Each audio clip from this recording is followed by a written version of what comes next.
ఈరోజు రాష్ట్ర అధికార ప్రతినిధి దాదాపు 35 సంవత్సరాల ఎక్స్పీరియన్స్ ఉండే వ్యక్తులందరూ ఈరోజు గొప్ప గొప్ప ఈ రాష్ట్ర అధికార ప్రతినిధులుగా పనిచేసినారు. నా వయసు 35 సంవత్సరాలకి ఈరోజు రాష్ట్ర అధిష్టానం కాంగ్రెస్ పార్టీ షర్మిలమ్మ గారు కాంగ్రెస్ పార్టీ అధిష్టానం గుర్తించి ఈరోజు రాష్ట్ర అధికార ప్రతినిధి స్పోక్స్ పర్సన్గా జాబ్ ఇవ్వడం అంటే, ఈరోజు నాకు ఆశీర్వాదం ఇవ్వడం అంటే ఆషామాషి అయిన విషయం కాదు. ఇది నా జీవితం నాకు స్పష్టంగా కనపడతా ఉంది, కళ్ళకు కట్టినట్లు. ఈ నియోజకవర్గ భవిష్యత్తు కానీ, డిస్టిక్ భవిష్యత్తు కానీ, రాష్ట్ర భవిష్యత్తు కానీ, ఈ దేశ భవిష్యత్తు కానీ, ప్రపంచ భవిష్యత్తు కానీ మారాలంటే ఓన్లీ ఈ మైక్లు, ఈ ఛానల్స్, ఈ ప్రెస్ నుండి మాత్రమే సాధ్యమవుతుంది అని చెప్పని నేను ప్రగాఢంగా నమ్మే వ్యక్తిని. ఎందుకంటే ఏ ఒక సమస్యనైనా ఫస్ట్ గుర్తించాల, ఏ ఒక సమస్యనైనా ఫస్ట్ దాని గురించి మాట్లాడుకోవాలా. ఈ ప్రపంచంలో ఎంత పెద్ద సమస్య కానీ, అభివృద్ధి కానీ ఏదైనా ఫస్ట్ ఆఫ్ ఆల్ దాని గురించి డిస్కషన్ జరగాల. కాబట్టి తప్పకుండా ప్రెస్ సహోదరుల చేతిలో, ఎమ్మెల్యేల చేతిలో కాంది, ఎంపీల చేతిలో కాంది, ఈవెన్ సీఎంల చేతుల్లో కూడా కాంది. ఒక సీఎం పైకి పోవాలన్నా, సీఎం కింద దిగాలన్నా, రాష్ట్రం అభివృద్ధి కావాలన్నా, ఏమి కావాలన్నా ఇక్కడి నుండినే మార్పులు అనేది మొదలవుతాయి. ఈరోజు నాకు నా జీవితాన్ని నా కళ్ళకు కట్టినట్లు కనపరుస్తూ ఉంది. ఇదే నా జీవితం. ఇంకా ప్రతిరోజు మీతో నేను మమేకం అవడమే నా డ్యూటీ. కాంగ్రెస్ పార్టీ నాకు ఇచ్చిండేది అధికార ప్రతినిధిగా. ఇంకా ఎప్పటికీ ఎల్లవేళలో మీతో నేను, నాతో మీరు ఉండే ఒక ప్రయాణాన్ని ఆ భగవంతుడు నాకు ఈ వయసుకి కల్పించినాడు. మెయిన్గా నేను ఈరోజు ఒక 3-4 పాయింట్లు మాత్రం సింపుల్గా ఉద్దేశించి చెప్పాలనుకుంటులో, మీరందరూ చూసినారు ఎంత పుష్కలంగా అద్భుతంగా ఉండేది. ఆ మహానుభావుడు మరణానంతరం కేసీఆర్ గారు లాంటి వాళ్ళు కూడా విజృంభించి రాష్ట్రాన్ని విడగొట్టి సర్వనాశనం చేసి పెట్టినారు. ఆ మహానుభావుడు ఉండింటే రాష్ట్ర విభజన జరిగేది కాదు. ఆ మహానుభావుడు ఉండింటే రాష్ట్రం దేశంలోనే గొప్ప స్థాయిలో పోయేటటువంటిది. ఆ మహానుభావుడు ఉండింటే ఈ రాష్ట్రానికి ఈ పరిస్థితి వచ్చేది కాదు. కానీ భగవంతుని లీల ఏమో తెలియదు. మన దౌర్భాగ్య పరిస్థితి ఈరోజు చంద్రబాబు నాయుడు గారు పోతే జగన్మోహన్ రెడ్డి గారు, జగన్మోహన్ రెడ్డి గారు పోతే చంద్రబాబు నాయుడు గారు, వేరే ఆప్షన్ లేని పరిస్థితికి ఈరోజు వచ్చేసిందన కిందకు పడిపోవాల్సిన సమయం అయితే వచ్చింది. కానీ ఈరోజు కాంగ్రెస్ పార్టీ చేసుకున్న అదృష్టమో, కాంగ్రెస్ పార్టీ చేసుకున్న అదృష్టమని నేను ఎందుకంటా ఉన్నాను అంటే, కష్టపడి కాంగ్రెస్ పార్టీలో వైఎస్ రాజశేఖర రెడ్డి గారు ఈ స్థాయికి తీసుకొచ్చినారు. కాబట్టి అలాంటి పార్టీలో షర్మిలమ్మ గారు రావడం నిజంగానే ఒక రకంగా అదృష్టమనే చెప్పాల. ఎందుకంటే షర్మిలమ్మ గారు రాకముందు కాంగ్రెస్, షర్మిలమ్మ గారు వచ్చిన తర్వాత కాంగ్రెస్కి చాలా చాలా వ్యత్యాసం అనేది కనపడుతూ ఉంది. సాక్షాత్ వైఎస్ రాజశేఖర రెడ్డి గారి స్వరూపం, వైఎస్ రాజశేఖర రెడ్డి గారి రూపం, వైఎస్ రాజశేఖర రెడ్డి గారి మాట, వైఎస్ రాజశేఖర రెడ్డి గారి లాగా చిరునవ్వుతో అందరినీ పలకరించే విధానం, వైఎస్ రాజశేఖర రెడ్డి గారి లాగా అందరినీ కలుపుకుపోయే విధానం, ప్రేమను పంచే విధానం ఆ మహాతల్లిలో మేమందరూ చూస్తూ ఉన్నాం.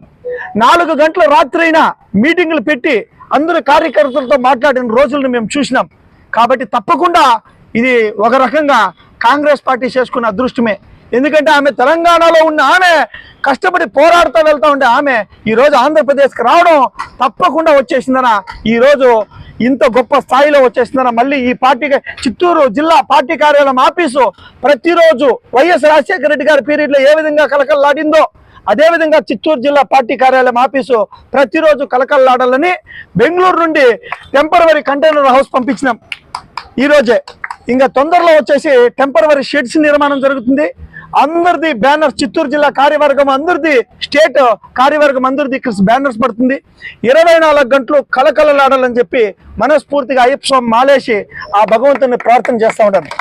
కార్యవర్గానికి మొత్తానికి ఇక పైన ఎప్పుడూ అందుబాటులో ఉంటాం.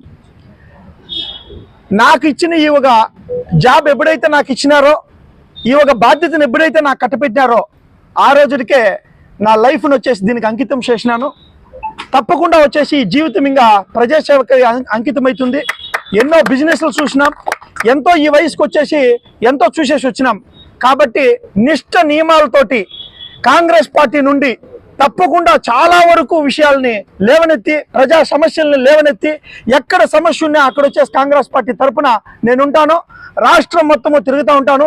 ఇంక పైన ఆంధ్రప్రదేశ్లోనూ ఉండి ప్రతి గడపకి వెళ్ళి, ప్రతి నియోజకవర్గానికి వెళ్ళి, ప్రతి డిస్టిక్లోకి వెళ్ళి, ప్రతి దగ్గర ప్రెస్ మీట్లు అనేది పెట్టి ప్రతి సమస్యలపైన పోరాటం అనేది తప్పకుండా చేస్తాం. ఈరోజు ప్రశ్నించే ప్రభుత్వం ఆంధ్రప్రదేశ్లో కనుమరుగైపోయింది. ఈరోజు ప్రశ్నించే, బలంగా గొంతుకుగా ప్రశ్నించే ప్రభుత్వం ఈరోజు వచ్చేసి కనుమరుగమైంది. అది కాంగ్రెస్ పార్టీ ప్రశ్నించేదాన్ని భుజానెత్తుకుంటుంది. అది డిప్యూటీ సీఎం పవన్ కళ్యాణ్ గారైనా, already present CM Chandrababu Naidu గారైనా, ఆల్రెడీ వచ్చేసిందన్న మన జగన్మోహన్ రెడ్డి గారైనా, వీళ్ళందరూ వచ్చేసిందన్న తప్పకుండా చేయలేనటువంటి గొప్ప కార్యాలని తప్పకుండా ప్రతి ఒక్క సమస్యలోన మేము స్పందిస్తూ ఉంటాం. ఇప్పటికే గత ప్రభుత్వం గద్దె దిగిందంటే దానికి ప్రధానమైన కారణం కాంగ్రెస్ పార్టీ, షర్మిలమ్మ గారే. అది ఒక 60-70 సీట్లనే వస్తాయని చెప్పి అందరూ అనుకున్నారు. కానీ అది 11 సీట్లకు పరిమితమైంది అంటే మాత్రం అది ఏకైక కారణం షర్మిలమ్మ గారే, కాంగ్రెస్ పార్టీనే. అది ప్రపంచానికంతా తెలిసిన నిజం. ఈరోజు కేసీఆర్ గారు గద్దె దిగడానికి ప్రధానమైన కారణము షర్మిలమ్మ గారే. ఎందుకంటే చాలా పెద్ద పోరాటం చేసినారు. ఆమె అక్కడ విరమించుకోవడం చాలా ప్లస్ అయింది కాంగ్రెస్ కూడా. కాబట్టి తప్పకుండా వచ్చేసి ఈరోజు రాష్ట్ర వ్యాప్తంగా, ఈరోజు జిల్లాలో ఆల్రెడీ గ్రామ స్థాయిలో మీటింగ్స్ అంతా పెట్టినాము. ఈరోజు జిల్లా స్థాయిలో ఈరోజు మీటింగ్ జరుగుతూ ఉంది. తప్పకుండా వచ్చేసి రాష్ట్ర స్థాయిలో మీటింగ్స్ అంతా కూడా జరిపిస్తాం. ఇంకొక విషయం, చాలా గొప్ప విషయం ఒకటి చెప్పాలనుకుంటా ఉన్నాను. ఈరోజు రాష్ట్ర స్థాయిలో చాలా మందికి పోస్టింగ్ పడింది. చాలా మంది లోపల వచ్చేసారు, ఏం రా ఇంతమందికి పోస్టింగ్స్ పడింది, మాకేది లేదా అని చెప్పి. బాధ్యత అనేది తీసుకుంటే వచ్చేది కాదు. ఈ పార్టీలో రాజకీయాలు అనేది వాళ్ళంతకు వాళ్ళు తీసుకునేదే బాధ్యత. ఏ పోస్టు వచ్చేసి ఇది నేను ఆశించింది కాను, రాష్ట్ర ప్రధాన అధికార ప్రతినిధిగా నాకు పోస్టీ తల్లి అని చెప్పి నేను అడిగింది కాదు, ఆశించింది కాదు. 24 గంటలు కష్టపడతా, శ్రమిస్తా ఈ స్థాయి వరకు నేను రాగలిగినాను 35 సంవత్సరాలకి. ప్రతి ఒక్కరు, ఇక్కడున్న ప్రతి ఒక్కరు కాంగ్రెస్ క్యాడర్ మొత్తానికి నేను చెప్తా ఉన్నాను, ఎవరెవరైతే పోస్టింగ్ లో ఉన్నారో ఆ పోస్టింగ్ లో లేకుండా పార్టీకి కష్టపడాలనే స్వభావం ఉండే వాళ్ళు షర్మిలమ్మ కంటే గొప్ప వ్యక్తులని చెప్పి నేను ఈ సభాముఖంగా తెలియజేస్తా ఉంటాను. ఎందుకంటే పోస్టింగ్స్ వచ్చిన తర్వాత కష్టపడే వాళ్ళకంటే పోస్టింగ్స్ రానప్పుడు ఎగబడి కష్టపడి ముందుకు పోయి బాధ్యతలను వచ్చేసి చేతికి భుజాన్ని వేసుకొని పోయే వాళ్ళు ఈ పార్టీలో పోస్టింగ్స్ ఉండే వాళ్ళకంటే చాలా గొప్ప వాళ్ళని చెప్పి నేను మనస్ఫూర్తిగా తెలియజేస్తాను. కాబట్టి కాంగ్రెస్ పార్టీలో కష్టపడే ప్రతి ఒక్కరికి పేరుంటుంది, కష్టపడే ప్రతి ఒక్కరూ ఎదగచ్చు. ఈవెన్ చంద్రబాబు నాయుడు గారు ఈ రోజు ఎదిగినారంటే కాంగ్రెస్ పార్టీనే కదా. మన అందరూ తెలుసుకోవాల్సిన విషయం, కాంగ్రెస్ పార్టీ ఈ రోజు ప్రజెంట్ సీఎంకే భవిష్యత్తు కల్పించింది. ప్రజెంట్ సీఎం వచ్చేసిందని ఆయన జీవితాన్ని ప్రసాదించింది కాంగ్రెస్ పార్టీ కాదా అని చెప్పి నేను ఈ విధంగా ప్రశ్నిస్తూ ఉన్నాను.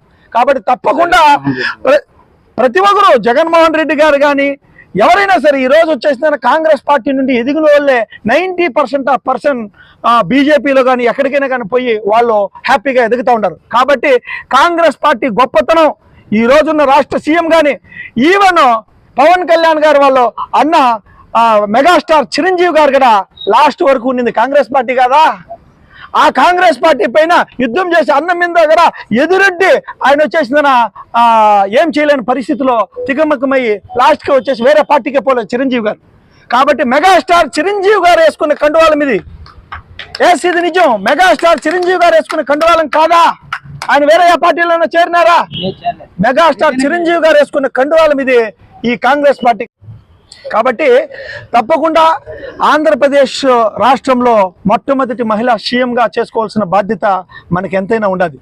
ఎందుకు అంటే తప్పకుండా ఈరోజు వచ్చేసి స్పెషల్ స్టేటస్ అనేది చాలా ప్రధానమైంది. ఎందుకంటే కొన్ని వేల కోట్లకు సంబంధించిన విషయం. స్పెషల్ స్టేటస్ రాకుండా ఆంధ్రప్రదేశ్ భవిష్యత్తు ముందుకు పోవాలంటే చాలా కష్టం ఉండదు. ఈరోజు వైఎస్ జగన్మోహన్ రెడ్డి గారు ఇచ్చిండే మన ఈ ప్రామిసెస్ కంటే కూడా చంద్రబాబు నాయుడు గారు ఇచ్చిండే ప్రామిసెస్ అన్నీ ఇన్ని కాదు. దాంట్లో సూపర్ 6 అని చెప్పినారు. ఎక్కడ సూపర్ 6 సార్? సింగిల్ 6 కూడా లేదు. సూపర్ 6 అని చెప్పినారు, సింగిల్ 6 లేదు. ఈరోజు వచ్చేసిందన. కాబట్టి తప్పకుండా వచ్చేసిందన. ఈరోజు ఘోరంగా 4 నెలల్లోనే మనం చూస్తూ ఉంటాం, 3 నెలలు 4 నెలల్లోనే ఘోరంగా వచ్చేసిందన. వైఫల్యమైంది అది ఈరోజు వచ్చేసిందన టీడీపీ ప్రభుత్వం. కాబట్టి జగన్మోహన్ రెడ్డి గారి ప్రభుత్వం విధి లేకుండా టీడీపీ ప్రభుత్వాన్ని ఎంచుకున్నామేమో అనేసి ప్రజలు ఆల్రెడీ వచ్చేసిందని అనుకుంటా ఉన్నారు, డౌటింగ్ లో ఉండరు. ఎందుకంటే జగన్మోహన్ రెడ్డి గారి కంటే 3 రెట్లు ఎక్కువగా వచ్చేసిందన్న ప్రతిదీ ఇచ్చింది అది నిజం కాదని చెప్పేసి ప్రెస్ మీట్ ముందర నేను అడుగుతా ఉన్నాను. కాబట్టి తప్పకుండా వచ్చేసి ఈరోజు ఇది లేకుంటే అది లేకుంటే ఇది విధి లేని పరిస్థితిలో ఉన్నారు. ఈరోజు కాంగ్రెస్ పార్టీ ఉంది. వైఎస్ రాజశేఖర రెడ్డి గారు బతికే ఉన్నారు సిరిమలమ్మ గారి రూపంలో.